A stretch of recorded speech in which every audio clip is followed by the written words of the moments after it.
ساڈے نبی دی زبان ساڈے واسطے قرآن، ساڈے نبی دی زبان ساڈے واسطے قرآن، ختم ہو گئی بات۔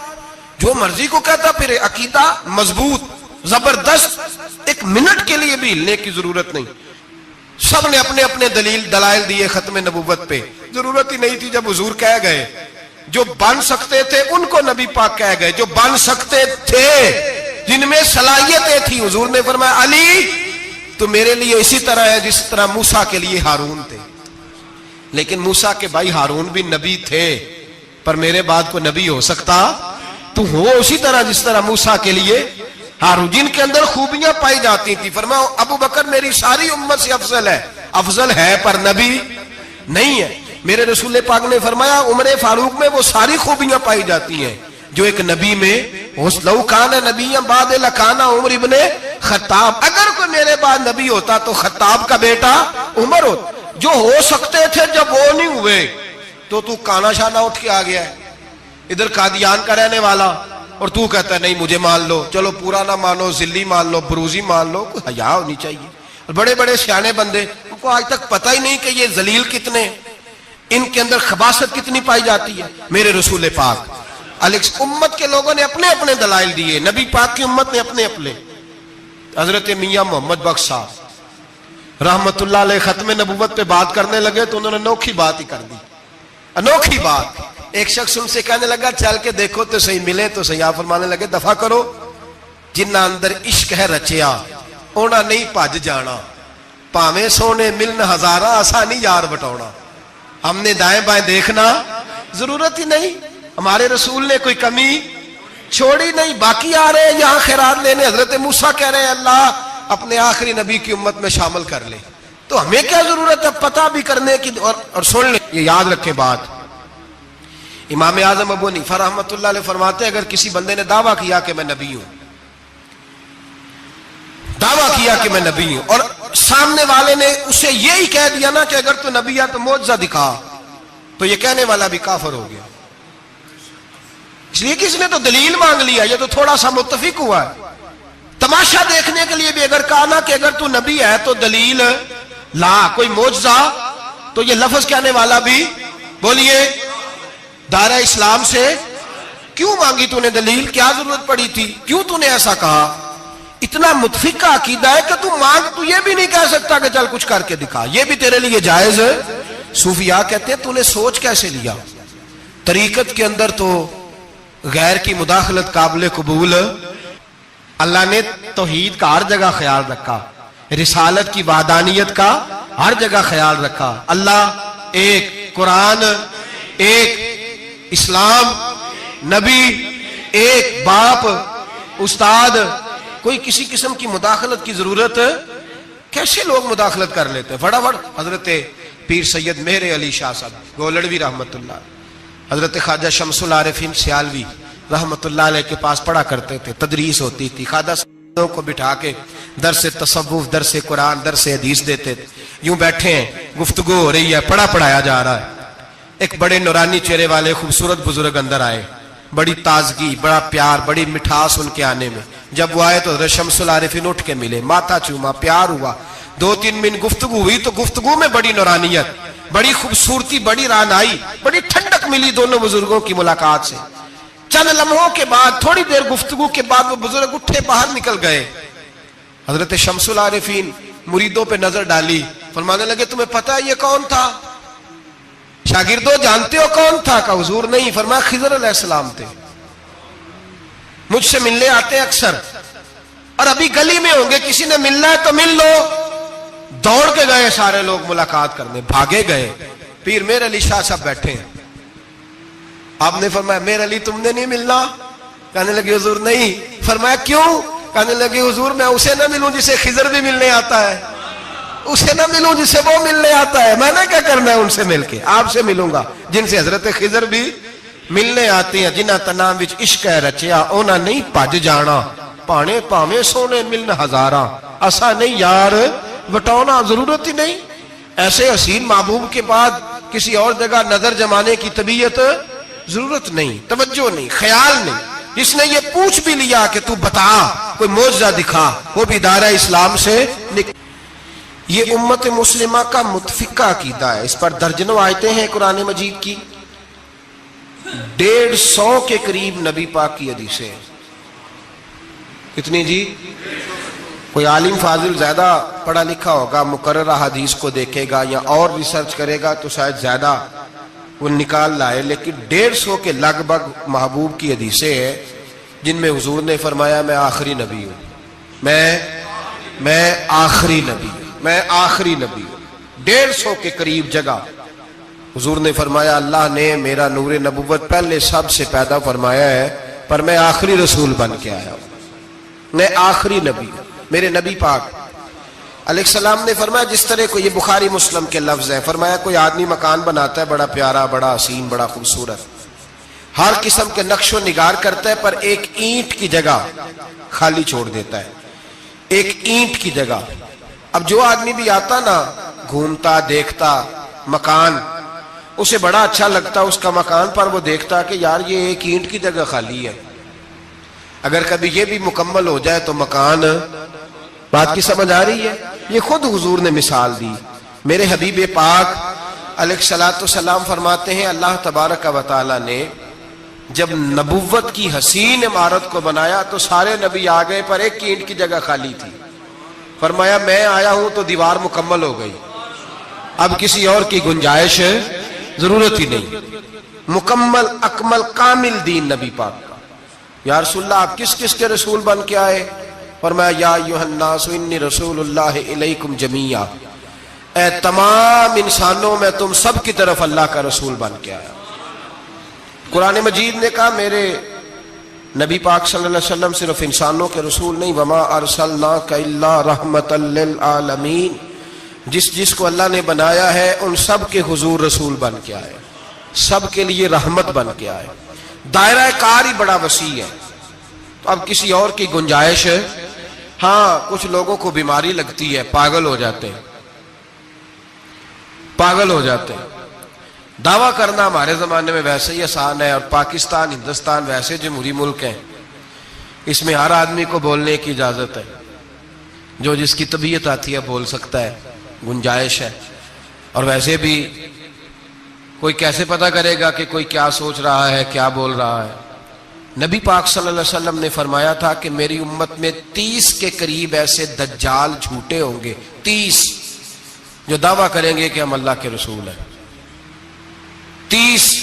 لیکن فرمایا میں آخری نبی ہوں، میرے بعد کوئی نبی آ سکتا، انا خاتم النبیین لا نبی بعدی، میں آخری نبی ہوں، میرے بعد کوئی نبی آ سکتا. 30 کے قریب. خود نبی پاک علیہ السلام کے زمانے میں 2 بندوں نے دعویٰ کر دیا تھا ہم نبی ہیں. اللہ تبارک و تعالی نے ارشاد فرمایا ما کان محمد ابا احد من رجالکم، فرمایا محمد صلی اللہ علیہ وسلم مردوں میں سے کسی کے باپ نہیں، ولکن رسول اللہ، لیکن اللہ کے رسول ہے. روحانی طور پر حضور کا درجہ باپ سے بھی زیادہ ہے، لیکن اللہ تبارک و تعالی نے اپنے حبیب پاک علیہ الصلاۃ والسلام کے کسی بھی صاحبزادے کو اتنا بڑا نہ فرمایا کہ وہ مرد کہلا سکے. بچپن میں ہی تینوں صاحبزادے وصال فرما گئے. مردوں میں سے حضور کسی کے بھی باپ نہیں ہیں. حضرت زید بن حارثہ رضی اللہ تعالیٰ عنہ کو نبی پاک صلی اللہ علیہ وسلم نے پالا. وہ حضور کے اس طرح کے غلام تھے کہ لوگ انہیں حضور کا بیٹا ہی سمجھنے لگے. بہت سارے لوگ کہنے لگے زید بن محمد صلی اللہ تعالی علیہ وسلم. اللہ کریم نے منع فرمایا، فرمایا میرے رسول مردوں میں سے کسی کے بھی باپ نہیں ہیں. حضور اور اس کی وجہ نبی پاک صلی اللہ تعالی علیہ وآلہ وسلم مردوں میں سے کسی کے باپ نہیں، اللہ کے رسول ہے، وخاتم النبیین، اور سب نبیوں میں سے آخری نبی ہے. اللہ کے رسول ہیں اور سب نبیوں میں سے حضور کون سے نبی ہیں جی؟ آخری. حضور کے بعد کوئی اور نبی آ سکتا؟ اللہ نے قانون بنا دیا ہے، قانون بنا دیا ہے. آخری نبی ہے رسول پاک علیہ السلام. حضور کے صاحبزادے بچپن میں کیوں وصال کر گئے؟ اس آزمائش سے نبی پاک علیہ السلام اس لیے گزرے کہ اللہ نے حضور کی ختم نبوت کے قانون کی حفاظت فرمانی تھی. اگر نبی پاک کے کوئی بیٹے بڑے ہوتے تو نبی کے بیٹے نبی ہوتے، اور چونکہ دروازہ نبوت ذات رسالت پر بند کر دیا گیا، اس لیے اللہ تبارک و تعالی نے محبوب کے کسی بیٹے کو بھی پروان نہیں چڑھایا، وصال ہو گیا، اس لیے کہ حضور اللہ کے آخری نبی پاک صلی اللہ علیہ وسلم کے زمانے میں حضور نے خود فرمایا تھا 30 کے قریب لوگ ہوں گے جو دعویٰ کریں گے ہم نبی ہیں. فرمایا دجال ہوں گے، کذاب ہوں گے جو دعویٰ کریں گے. ایک بندے نے تو حضور کی ظاہری حیات میں دعویٰ کر دیا، مسلمہ اس کا نام تھا. 150 سال کے قریب عمر پائی اس نے، اور بہت سارے اس کے ماننے والے اسی لیے ماننے لگ گئے کہ عمر بڑی لمبی ہے. معاذ اللہ تعالیٰ، لوگوں کا اپنا اپنا مزاج ہے نا، ماننے کا اپنا اپنا مزاج ہے. ایک اس سے کانا آدمی دعا کرانے آیا، ایک آنکھ سے کانا تھا، اس نے دعا کرائی تو دونوں آنکھوں سے اندھا ہو گیا، دونوں آنکھوں سے. اللہ نے اسے سزا دی تو ایک ماننے والا کہنے لگا فٹافٹ مان جاؤ، ورنہ جو اس کی نہ مانے پورا اندھا ہو جاتا ہے. ماننے والوں کا اپنا انداز ہے نا. ایک لنگڑا آیا، ایک ٹانگ سے لنگڑا کے چلتا تھا، مسلمہ سے دعا کرانے آیا تو دوسری بھی ضائع ہو گئی. یہ اس کا حال تھا. پر ماننے والوں کا کیا کیا جائے؟ ماننے والے جس کو مرضی ماننے لگتے ہیں، نفسیاتی طور پر لوگ کمزور ہو جاتے ہیں. مسلمہ نے نبی پاک صلی اللہ علیہ وسلم کو خط لکھا، کہنے لگا حضور کے زمانہ مبارکہ میں، اور کچھ حدیثیں ایسی بھی ملتی ہیں جس سے یہ ثابت ہوتا ہے کہ اس کی حضور سے ملاقات بھی ہوئی، سامنے کچھ بول نہ سکا، جا کے خط لکھا. کہنے لگا کہ آپ میرے ساتھ معاہدہ کر لیں، جب تک آپ حیات ظاہری میں آپ نبی، اور جب آپ کا وصال ہو جائے تو میں نبی. یا یہ معاہدہ کر لے کہ آدھے عرب کے آپ نبی اور آدھے کا میں نبی. معاذ اللہ. اس نے یہ خط لکھا. نبی پاک نے جواب لکھا، فرمایا میں تو اللہ کا رسول ہوں، تو کذاب ہے، تو کذاب ہے، جھوٹا ہے. لوگ ایک اور بھی، میں ایک دن آرٹیکل پڑھ رہا تھا، کہنے لگے جی مرزے کے اب بڑے ماننے والے ہیں، اس کو کذاب نہیں کہنا چاہیے، ان کو دکھ ہوتا ہے. جو جھوٹ بولے اسے جھوٹا نہیں کہنا چاہیے. تو تھی بول دے کیوں نہیں؟ تو اڈا کی پروگرام ہے، کہنا چاہیے کہ نہیں کہنا چاہیے؟ یہ ثواب ہوگا. اس لیے کہ جو نبوت کا دوچا دعویٰ کرے اس کو نبی پاک نے جھوٹا کہا ہے. حضور نے فرمایا تو کذاب ہے. کیا کہا ہے؟ تو ثواب ہوئے گا، آنکھوں گے تھے. کیا کہا ہے؟ کذاب. تو اس کو کذاب کہنا نبی پاک کی کیا کی نا. پھر منن والے تکلیف ہوندی تو میں کہا پئی ہوئے. وہ کذاب ہے، لہذا ہمیشہ کذاب ہی رہے گا. جب حضور نے کہا ہے جو دعویٰ کرے نبوت کا وہ کیا ہے، تو لہذا کذاب ہی رہے گا. حضور نے لکھا کذاب. جب نبی پاک نے کذاب لکھا نا خط میں، کون لے کے جائے گا؟ اب اس کے دربار میں جانا ہے، حالات بڑے خطرناک ہیں، اس کے گرد بندے بھی ہیں، اور اس کے گھر جانا ہے، مشکل مرحلہ ہے. ایک صحابی تھے چھابڑی فروش، سر کے اوپر رکھ کے نا ٹوکرا، تو مدینے کی گلیوں میں کھجوریں بیچتے. 11-12 بچوں کے باپ تھے. کون جائے گا؟ اور جسمانی طور پہ بھی کمزور تھے. فٹافٹ اٹھے، کھجور کھا رہے تھے، ہاتھ کھڑا کر کے کہا حضور کسی اور کی ڈیوٹی نہ لگانا، میں جاؤں گا. جب یہ لفظ کہے تو ان کے منہ سے کھجور کے ٹکڑے گرے صحابہ کے چہروں پر. ایک صحابی کہنے لگے پہلے کھجور تو کھا لے، بڑی تجھے جلدی ہے بولنے کی، کھا تو لے. کہنے لگے اگر میرے کھاتے کھاتے ڈیوٹی کسی اور کی لگ گئی تو، کسی اور کی لگ گئی تو کیا کروں گا، جلدی ہے مجھے. حضور سید عالم صلی اللہ علیہ وسلم نے نا اپنا نیزہ دیا، گھوڑا دیا، فرمایا ذرا ڈٹ کے جانا، اس کے گھر جانا ہے. کہ محبوبہ فکر ہی نہ کرے، فکر نہ کرے. صحابہ کہتے ہیں اس طرح وہ نکلا جیسے کوئی جرنیل نکلتا ہے.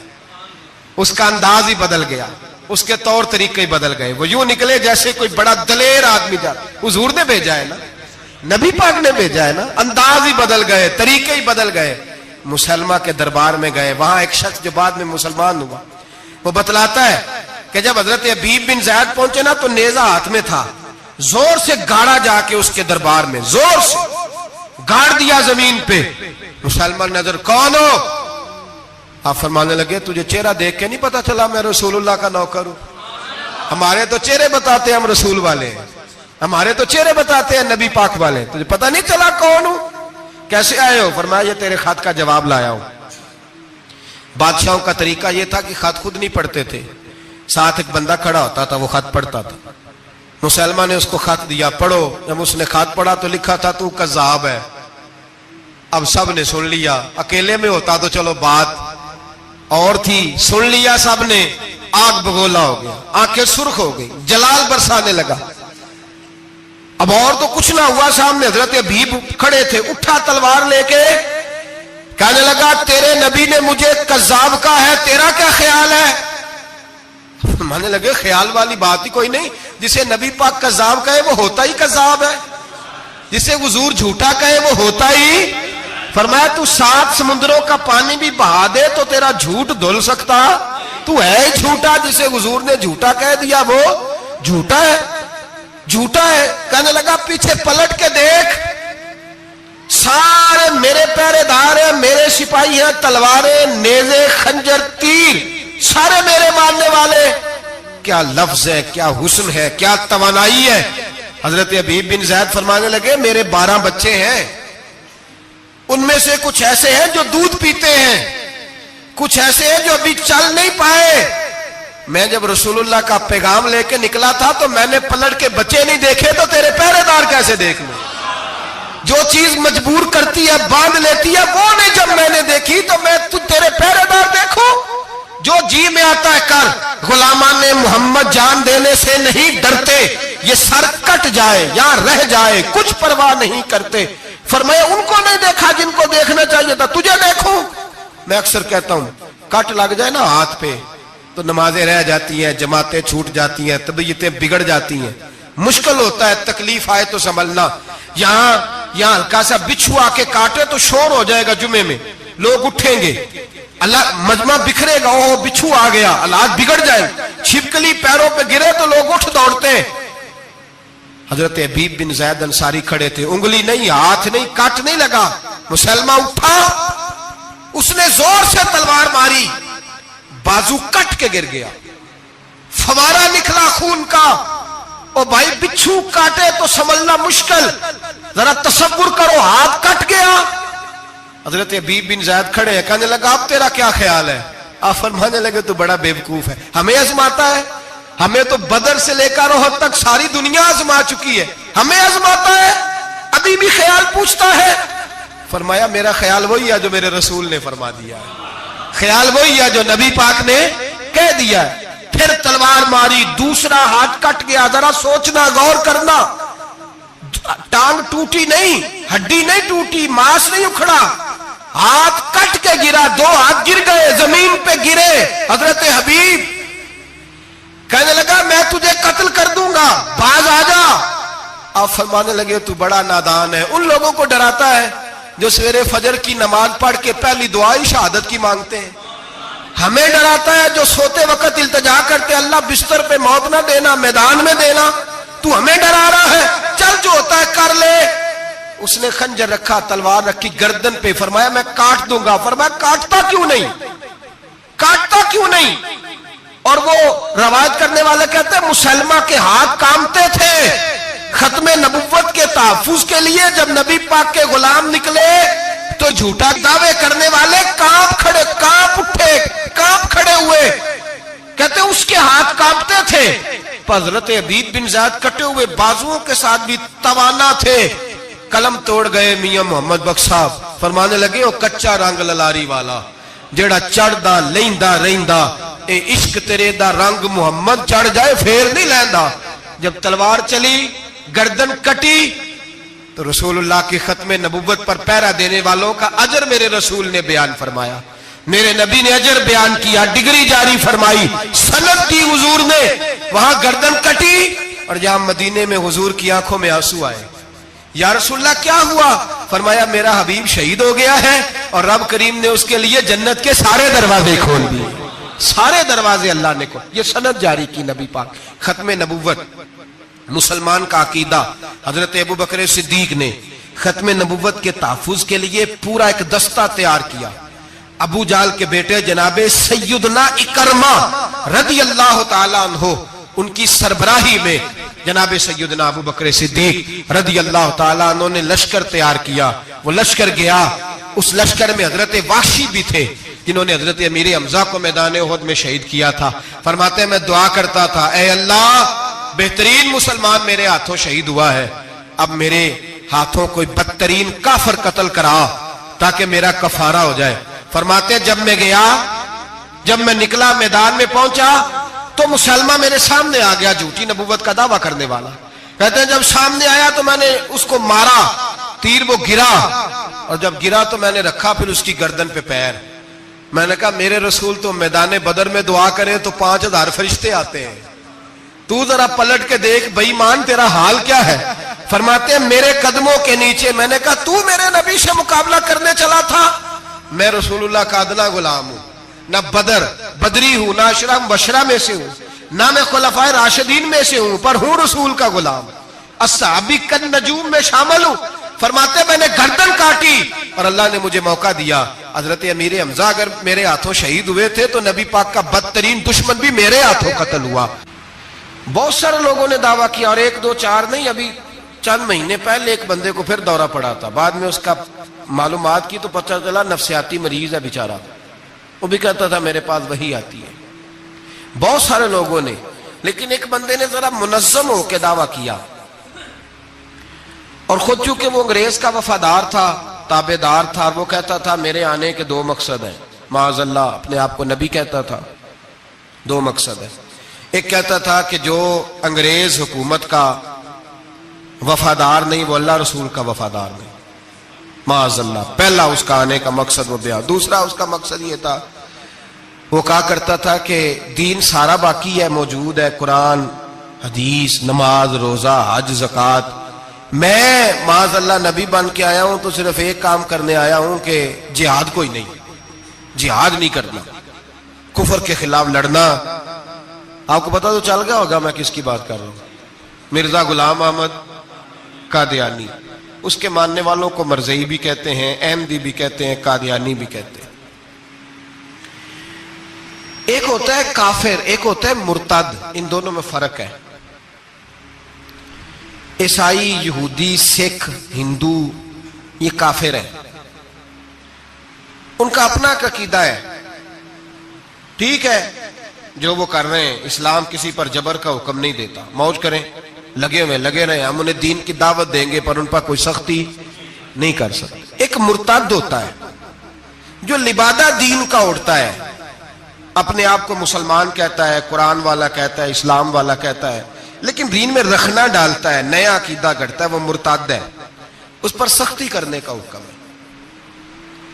مرزائیوں کی مصیبت یہ ہے کہ وہ کہتے ہیں جی ہم قرآن کو بھی مانتے ہیں، ہم اسلام کو بھی مانتے ہیں، ہم نبی پاک صلی اللہ علیہ وسلم کو بھی مانتے ہیں، بس آخری نبی نہیں مانتے، ایک نیا نبی مانتے ہیں. اور پھر رنگ بڑا عجیب دیا، کہتے ہیں ذلی نبی ہے، بروزی. نوکھا فلسفہ سنیں آپ حیران ہو جائیں گے. ذلی نبی کہتے ہیں میں مستقل نبی نہیں، میں نبی پاک کا سایہ بن کے آیا ہوں. یہ اس نے دعویٰ کیا ہے. کہتا ہے میں مستقل نبی نہیں، میں حضور کا.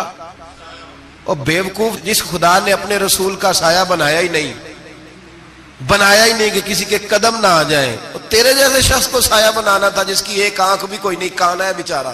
مرزا کانا تھا، ایک آنکھ اس کی سلامت. اللہ کے نبیوں میں کوئی نقص ہوتا. ہمارے ہاں ایک دفعہ گفتگو ہو رہی تھی تو ایک مولانا کہنے لگے مرزا جھوٹا نبی ہے. استادوں نے روک دیا، کہنے لگے یہ لفظ بھی نہیں کہنا، جو نبی ہوتا ہے وہ جھوٹا نہیں ہوتا، اور جو جھوٹا ہوتا ہے وہ نبی. یہ لفظ بھی نہیں کہنے، اس کو جھوٹا نبی نہیں کہنا. کہا حضور پھر کیا کہیں؟ کہنے لگے چلو کانا شانا کہہ لیا کرو، اتنی گنجائش ہے. یہ تو لو 2 4 جملے ہیں، جیسا بیچارہ ہے تھا ویسا چلو کہہ لو، کانا شانا کہہ لیا کرو، اس کی اجازت ہے. لیکن یہ لفظ کہنے کی اجازت منظم سازش کی اس شخص نے، منظم. اور یہ رکی نہیں. ہماری یونیورسٹیوں کے اندر بہت سارے لیکچرار بھرتی کیے جاتے ہیں جو قادیانی ہیں، مرزائی ہیں. اور آپ حیران ہوں گے یہ بات سن کے کہ یورپ کا ویزا سب سے آسانی سے اس بندے کو ملتا ہے جو کہتا ہے جی میں مرزائی ہو گیا ہوں، مجھے پاکستان میں خطرہ ہے. فٹافٹ بلا لیتے ہیں. تمہاری ان کے ساتھ کیا رشتہ داری ہے جو تمہیں فٹافٹ بلاتے ہیں؟ بتاؤ کیا تعلق ہے جو تمہیں سپورٹ کرتے ہیں؟ مرزا غلام احمد قادیانی نے دعویٰ کیا. پہلے وہ کہنے لگا جی میں محدث ہوں، میں حدیثوں کی تشریح کرتا ہوں. پھر کہنے لگا میں مجدد ہوں، دین کی تجدید کروں گا. پھر آہستہ آہستہ کہنے لگا جی میں امام مہدی بن کے آیا ہوں. لوگ کٹھے ہونے لگے نا. ہمارے لوگ تو دعا کرانے پہ قائل ہو جاتے ہیں. ویسے بھی جو نئی مداری لگائے اس کے بندے جلدی قائل ہو جاتے ہیں. علامہ اقبال نے پنجابی کا، میں خود پنجابی ہوں لیکن اقبال نے پنجابی کا مزاج بیان کیا ہے. پنجابی کا مزاج، اقبال کہتے ہیں پنجابی کا مزاج ہے کہ تحقیق کا پھندا کوئی سیاد لگا دے، یہ شاخ نشیمن سے اترتا ہے بہت جلد. کہتے ہیں کوئی مداری دکھائے صحیح، اس کا کام ہے فٹافٹ پہنچ جانا. یہ مداریوں کا زمانہ ہے. جو اچھی مداری لگا لے، شور شار اچھا کرے، اس کے گرد لوگ. جو کہے میں نے پھونک ماری تو بندہ چل پڑا، پھونک ماری تو گر گیا، پھر میں نے ایسے کیا تو ایسے ہو گیا. کوئی مداری دکھائے صحیح. مداری کا دور ہے. اس نے بھی مداری لگا لی، میں دعا کرتا ہوں تو فلانا صحیح ہو گیا، میں یہ کرتا ہوں تو کبھی محدث ہو گیا، کبھی وہ مجدد ہو گیا، پھر کہنے لگا میں امام مہدی ہوں. پھر اس نے تھوڑی ترقی کر لی تو کہنے لگا میں مسیح موعود ہوں. وہ جو حضرت عیسیٰ علیہ السلام نے دوبارہ پیدا ہونا تھا تو لہذا میں آ گیا ہوں معاذ اللہ.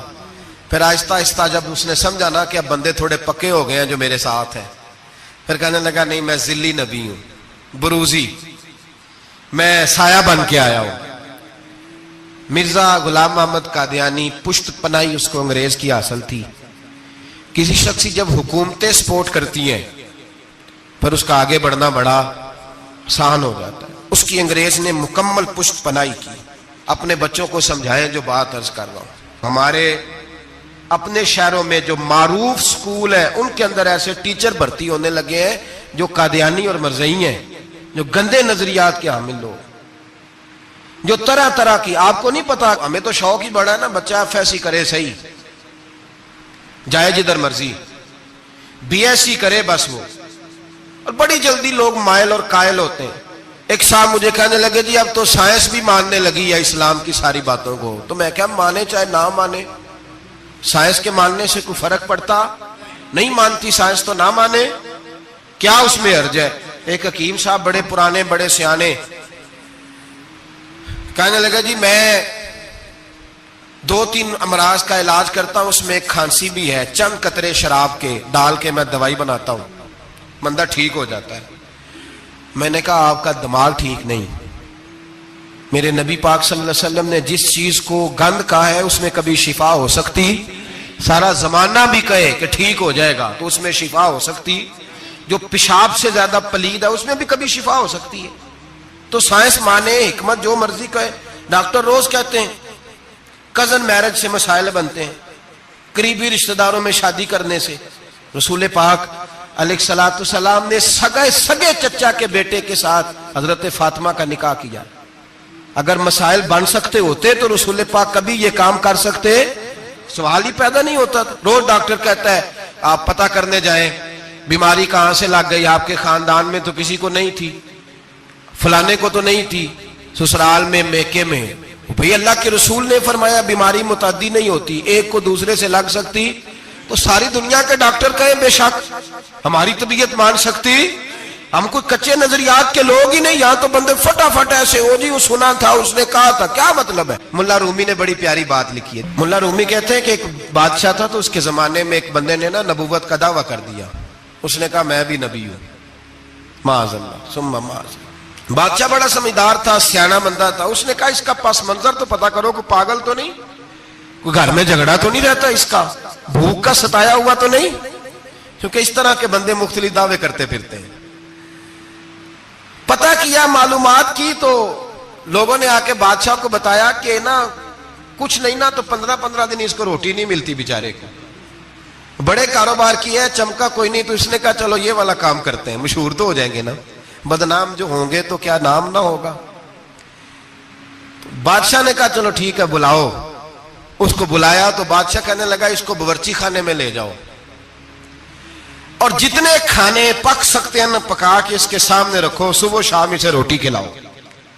15 دن نہ 2 ہفتے بڑا خوب کھانا کھلایا اس کو، زبردست اچھی طرح سے سیر ہو کے روٹی کھلائی. تو ملا رومی کہتے ہیں 15ویں دن باہر نکالا، بادشاہ کے سامنے پیش کیا. تو بادشاہ کہنے لگا او معاذ اللہ دعویٰ کرنے والے کہ میں نبی ہوں، کو نیا پیغام آیا تیرے پاس کہ نہیں؟ کوئی نیا الہام، کوئی نیا پیغام؟ کہنے لگا جی بالکل آیا ہے۔ نے کہا سنا۔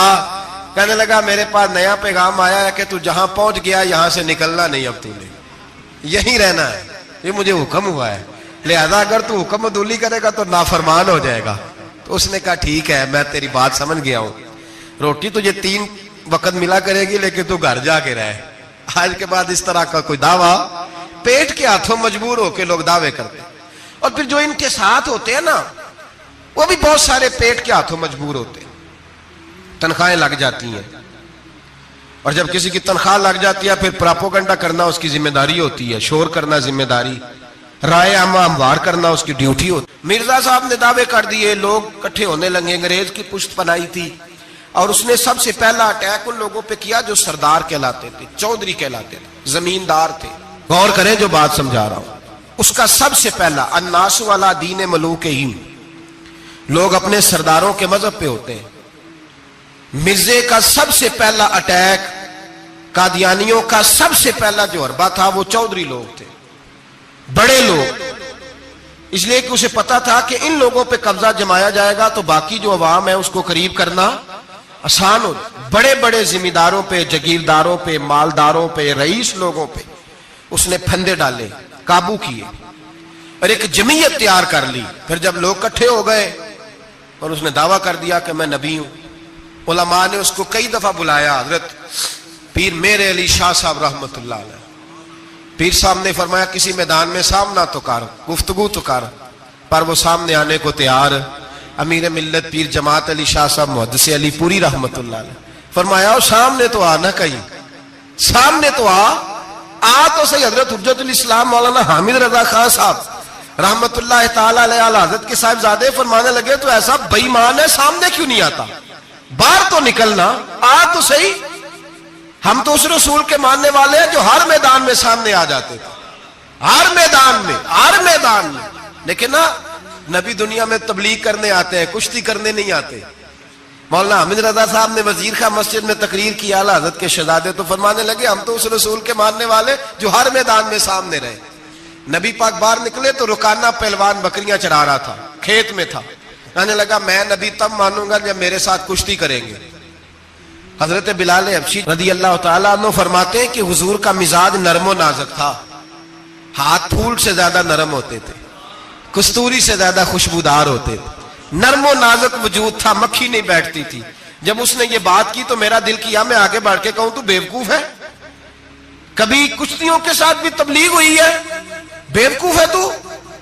کہتے ہو، کہنے لگا جی میرے ساتھ تو سینکڑوں لوگ آئے، کوئی مجھے گرا نہیں سکا، اگر آپ گرا دے تو میں کلمہ پڑھ لوں گا۔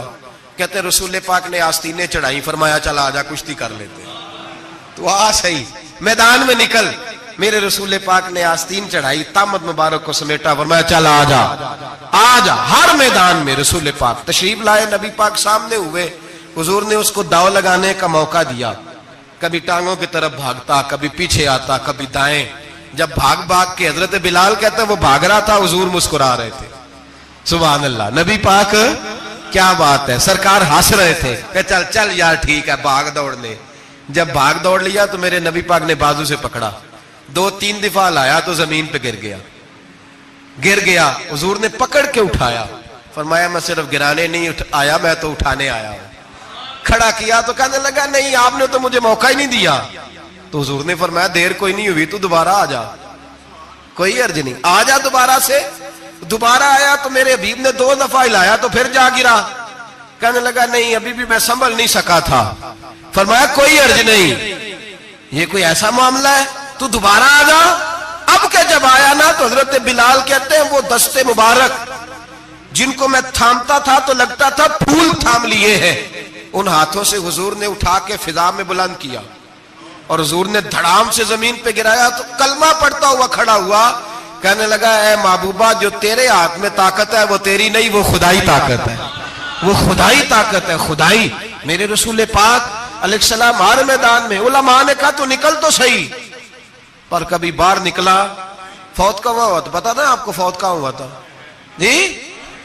چلو مینوں تے دسن دی لوڑ ہی نہیں، تہاں تے سارا پتا ہوتا، باتھ روم میں مرا، وہ باتھ روم میں، اور آج تک لوگ باز نہیں آئے، ان کی عبادت گاہیں ہیں، بڑے چکر ہیں۔ اب ایک نیا بہانہ میں سنتا ہوں، نیا بہانہ.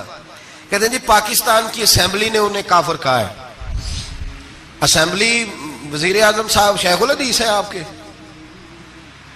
اسمبلی میں جو لوگ بیٹھتے ہیں شیخ، ان کا کیا کفر اسلام سے، کیا وہ کسی کو کہیں گے بیچارے. سورت اخلاص تو ہمارے وزیر داخلہ اور وزیر خارجہ نہیں سنا سکتے. یہ حال ہے. بہت بڑے بڑے بیرسٹر کہلانے والوں کو سورت اخلاص نہیں آتی، انہوں نے کسی کو کافر مسلمان کیا کہنا ہے. اسمبلی کا مسئلہ نہیں ہے.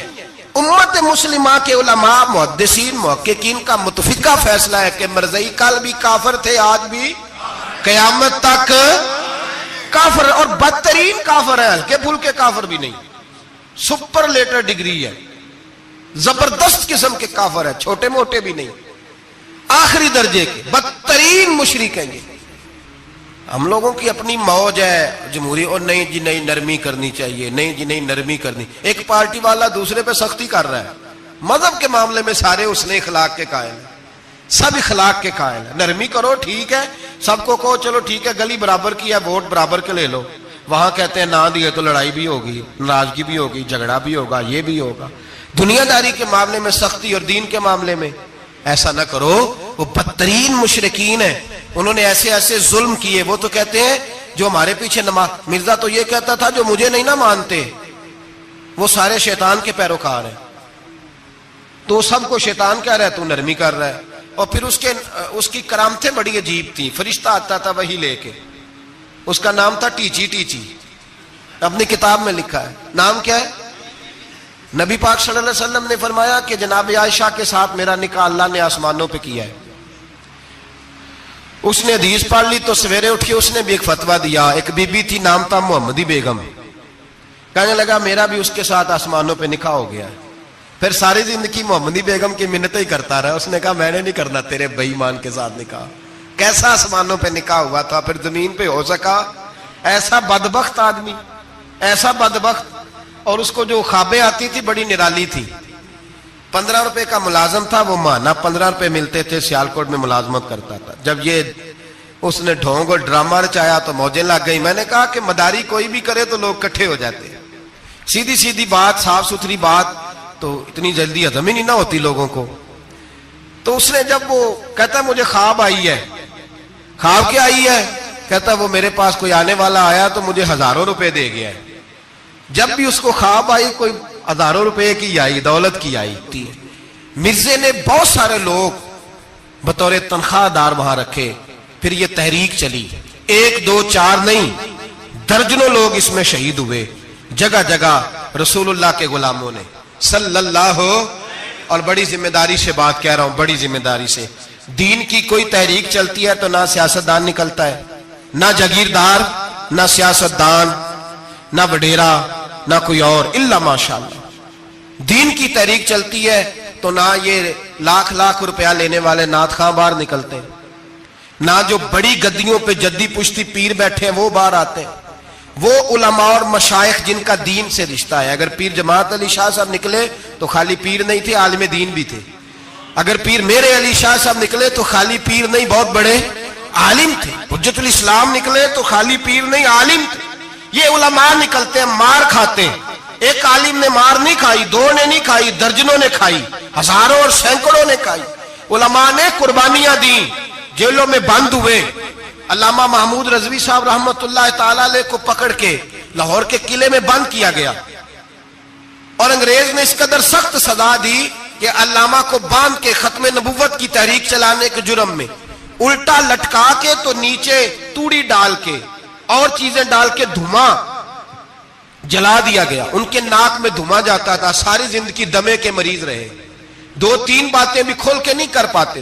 اس قدر زیادہ اذیت دی گئی علماء کو، اس قدر زیادہ. علامہ عبدالاحمد بدایونی رحمت اللہ تعالی علیہ فرماتے ہیں کاٹنے والے جانور ہماری شلواروں میں ڈال کے نیچے سے باندھ دیا جاتا ہے. کہا جاتا تھا اب ختم نبوت کی بات کرو، لیکن کوئی شخص بھی 1 منٹ کے لیے بھی پیچھے ہٹنے کو تیار. قربانیاں دے کر، قربانیاں ان بے ایمانوں کو کافر قرار دلوایا. اور پھر بطلے حریت امام وقت حضرت علامہ شاہ احمد نورانی رحمت اللہ علیہ اور مولانا عبدالستار خان نیازی کو سزائے موت کا حکم ہوا.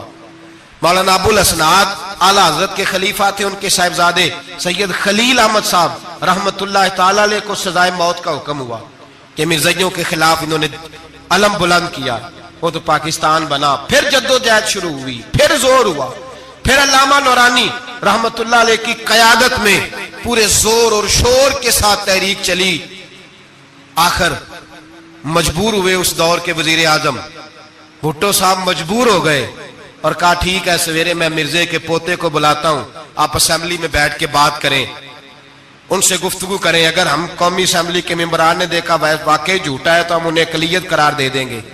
علامہ نورانی حضرت ابو بکر صدیق کی اولاد تھے اور میرے اعلیٰ حضرت فاضل بریلوی رحمت اللہ علیہ کے خلیفہ کے بیٹے تھے، اور خود حضور مفتی اعظم ہند رحمت اللہ علیہ کے مرید تھے۔ حضرت علامہ نورانی ساری زندگی ایسا لباس پہنتے تھے کہ اس کے اندر سلوٹ نظر نہیں آتی تھی، امامہ اتنا حسین ہوتا تھا کہ دیکھنے کو دل کرتا تھا، اور گاڑی میں بہترین میں بیٹھتے تھے، لیکن مکان ساری زندگی کرائے کا رہا، کرائے کا۔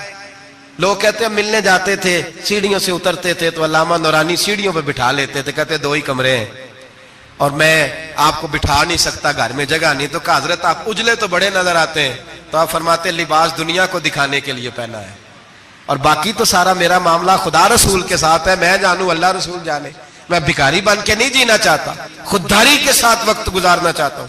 علامہ نورانی کہتے ہیں جس رات صبح اسمبلی میں مناظرہ ہونا تھا تو میں سوچنے لگا آج رات کیا کروں، تو پھر مجھے خیال آیا میں نے وہی کرنا ہے جو بدر کی رات میرے مصطفیٰ نے کیا تھا۔ ساری رات میں مصلی پہ بیٹھا رہا، کہتے ہیں بس اونگ لگی تو بات بن گئی، آنکھ لگی تو بات بن گئی۔ کہتے ہیں سحری کا وقت ہوا تو دستک ہوئی دروازے پہ، 2-3 نادان دوست کہنے لگے آپ ہمارے گھر آئے، فرماتے میں ان کے گھر گیا، جب ان کے گھر پہنچا تو وہاں مرزئی اور قادیانی 10 کروڑ روپیہ بریف کیس میں بند کر کے لائے اور کہنے لگے مولانا یہ بیانہ ہے، بیانہ، یہ آپ بیانہ پکڑ لیں اور باقی پیسے بعد میں، سنا ہے مکان بھی کرائے کا ہے، سنا ہے آپ کے پاس کوئی پراپرٹی نہیں، یہ بیانہ لے لے باقی بعد میں آئے گا۔ علامہ نورانی کہتے ہیں میں نے جب پیر کی ٹھوکر لگائی تو بریف کیس کھل گیا اور اس میں کروڑوں روپے بکھر گئے۔ مجھے کہنے لگے پیسے دیکھ کے تو آپ کو خیال آ گیا ہوگا کہ بچوں کے لیے بھی کچھ سوچنا ہے، پیچھے بھی پلٹ کے دیکھنا ہے۔ تو نورانی صاحب رحمت اللہ علیہ فرمانے لگے میں نے کہا ہاں میں وصول تو کر لیتا پر تم نے قیمت بڑی تھوڑی لگائی ہے، ایمان بیچنا اتنی تھوڑی قیمت، میری تو رات زیادہ قیمت لگ گئی ہے، بڑی زیادہ قیمت، میں تو بک گیا ہوں پہلے سے۔ کہنے لگے آپ کی کیا قیمت لگی ہے؟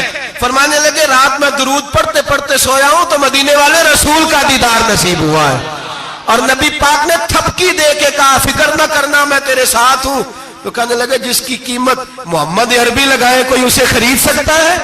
سویرے میدان لگے گا اسمبلی میں اور میں اسمبلی کے فلور پہ ثابت کروں گا تم کل بھی بے ایمان تھے، آج بھی بے ایمان ہو، قیامت تک تم بے ایمان ہی رہو گے، جتنا مرضی پڑھ جاؤ، لکھ جاؤ، جتنی مرضی بڑی عبادت گاہیں بنا لو، جتنا مرضی شور کر لو اور جتنے مرضی کینیڈا اور امریکہ تمہارا ساتھ دے لے، ہمارے رسول آخری نبی ہے، حضور آخری نبی ہے، یہ امت کا متفقہ عقیدہ ہے، اس میں کسی کو رکھنا ڈالنے کی اجازت۔ آپ فرماتے ہیں سویرے وہ آیا، بڑے زور سے آیا، کبھی انگریزی بولتا کبھی کوئی بولی بولتا، لیکن احمد رضا کے دروازے کا ایک فقیر ایک بات ہی کرتا، وہ رضا کے نیزے کی مار ہے کہ عدو کے سینے میں غار ہے، کسے چارہ جوئی کا وار ہے کہ جو وار وار سے پار۔ کہتے ایک اور مولوی صاحب بھی آئے میرے ساتھ مناظرہ کرنے، ان کی اپنی کتاب سے نکل آیا کہ نبی پاک کے بعد آخری کوئی اور نبی آ جائے تو فرق نہیں پڑتا، اپنی کتاب سے، ان کے دارالعلوم بانی، دارالعلوم بنانے والے کی کتاب سے نکل آیا۔ تو مولوی وہ مرزا کہنے لگا تم نے بھی تو لکھا ہے، ہم نے کہا یہ بھی بے ایمان ہے، اعلیٰ حضرت کہہ چکے ہیں یہ کافر ہے، یہ بھی تمہاری طرح کا ہی ہے ظالم، لہذا اس کی بات کا کوئی اعتبار نہیں ہے، کافر قرار دے دیا گیا۔ کفر تو ہو گیا، اقلیت تو ہو گئی، لیکن وہ آج تک اپنی حرکتوں سے باز۔ ہمارے بچوں کو پتہ ہی نہیں یہ کتنے غلط ہیں، ہمیں خبر ہی نہیں کہ یہ کتنے برے ہیں۔ بھائی ایک صاحب سے میری ایک دفعہ بات ہوئی، چودھری صاحب تھے، گفتگو ہوئی تو کہنے لگے جی ختم نبوت نہیں مانتے تو ختم ہو گیا مسئلہ، اللہ ناراض ہو جائے گا. ختم نبوت نہیں مانتے تو اللہ ناراض ہو جائے گا. میں نے کہا جناب کے کتنے بچے ہیں؟ انہوں نے کہا 4. زمین کتنی؟ 20 کلے. کتنے کتنے آئے بولیے؟ تو میں نے کہا کہ نیا بندہ آ کے کھڑا ہو جائے کہ میں بھی آپ کا بیٹا ہوں تو آپ راضی ہیں؟ مثال دے رہا ہوں سمجھانے کے لیے, بلا مثال و بلا تشبیہ. آپ راضی ہو جائیں گے؟ بولے نہیں نہیں تو چپ کر کے آخنا چل کوئی نہیں 4 بھی بن رہے تھے 5 بن لینے. ہو جائے گا ایسا؟ عجیب بندے ہو. جو کام جو تمہارا بیٹا نہیں, جب تم اسے بیٹا ماننے کو تیار نہیں تو جو اللہ کا نبی نہیں وہ میدان میں کھڑا ہو کہ میں بھی ہوں میں بھی ہوں میں بھی ہوں, تو یہ کس طرح قابل قبول بات ہے؟ اور ایک بھائی سگے بھائی کو جائیداد دینے کو تیار نہیں تو ایک اور آ کے شامل ہو جائے کہ مجھے بھی شامل کر لو. چلو کوئی نہیں فرق پڑتا, اتنی زمین ہے ابے کی, اتنی زمین ہے ابا جی کی, مجھے بھی شامل کر لو. تو لوگ تو قتل کر دیں گے کہ جب تو ہے نہیں تو ہمارا بھائی بنتا کیوں ہے؟ او خدا کے بندے, عجیب فلسفہ حیات ہے, عجیب زندگی ہے. فٹافٹ ہی لوگ مان لیتے ہیں. سب لوگوں نے اپنی اپنی باتیں کی. ختم نبوت کا تحفظ ہر دور میں ہر جگہ صحابہ کرتے رہے. ہم بچوں کو کچھ نہیں سکھا پا رہے. ہمارے بچے لا بلد ہیں دینی تعلیمات سے. ہم یہ شعور دے کے بھیجتے ہی نہیں کہ بیٹا جو اس طرح کی ذرا بھی بات کرے اس کا ذکر کرنا بتانا. قادیانی, مرزائی, کسی جگہ یہ اپنے آپ کو احمدی کہتے ہیں, کسی جگہ کوئی اور روپ دھارتے ہیں. ایک ان کا گروپ اب لاہوری کہلاتا ہے, وہ کہتا ہے جی ہم اسے سارا کچھ مانتے ہیں پر نبی نہیں مانتے. ہم نے کہا تم بھی تو بے ایمان ہو نا, کافر کو تو مان رہے ہو نا, چاہے مجدد بھی مانو مفسر بھی مانو, مان تو ایک بے ایمان کو رہے ہو نا. کافر کو کافر ماننا ضروری ہے. اللہ نے کہا کل یا ایھا الکافرون, اللہ نے کافر کو کافر کہا ہے, تو کافر کو کافر ماننا یہ ضروریات دین کا حصہ ہے. تو لہذا اپنی اولادوں کو, نسلوں کو, آنے والے طبقات کو, بالخصوص کالجز میں, یونیورسٹیز میں اور ان جگہوں پہ جو لوگ تعلیم حاصل کرنے جاتے ہیں, ان بچوں کو خاص کر کے سمجھائیں, ان پر خاص دھیان دیں, توجہ کریں کہ وہ بچے ان چیزوں سے باز آئیں, پرہیز کریں. میں نے کہا کہ ایک بہت بڑا طبقہ, اور پھر ایک اور بہت بڑی تکلیف کی بات یہ ہے, ہماری حکومتیں یہ خیال نہیں کرتی کہ کوئی بند باندھا جائے, کوئی ایسا صورت بنائی جائے, کوئی جو ہے وہ ایسی ترتیب لگائی جائے کہ جو لیکچرار آئے یا سرکاری عہدے پہ کوئی شخص آئے اس کی جان پھٹک کی جائے, وہ کون ہے, اس کا عقیدہ کیا ہے, وہ کس نظریے کا ہے. ہمارے ہاں کوئی ایسا اندازہ نہیں. اس لیے یہ مرتد, یہ کفار, یہ برے لوگ پھیلتے چلے جا رہے ہیں. اپنی صفوں کے اندر ان لوگوں کو تلاش کریں. اور پھر ایک اور بات یاد رکھیں, کفر سے جب بیزاری ہوتی ہے نا, ان لوگوں کو احساس ہوتا ہے کہ ہم غلط ہیں, ہمارے ساتھ اظہار بیزاری ہے. ان لوگوں سے جو اظہار بیزاری کیا جاتا ہے اس کا مطلب یہ ہے کہ ان کو احساس ہو کہ ہم غلط ہیں. اور بہت سارے لوگ بس ایسے ہی ان کے پیچھے لگ گئے بلا وجہ, دیکھا دیکھی, دوستوں کی وجہ سے. ان کو پتہ ہی نہیں کہ یہ کتنے برے ہیں. اللہ کی بارگاہ میں یہ دعا کرتے ہیں کہ اللہ تعالیٰ ہماری آنے والی نسل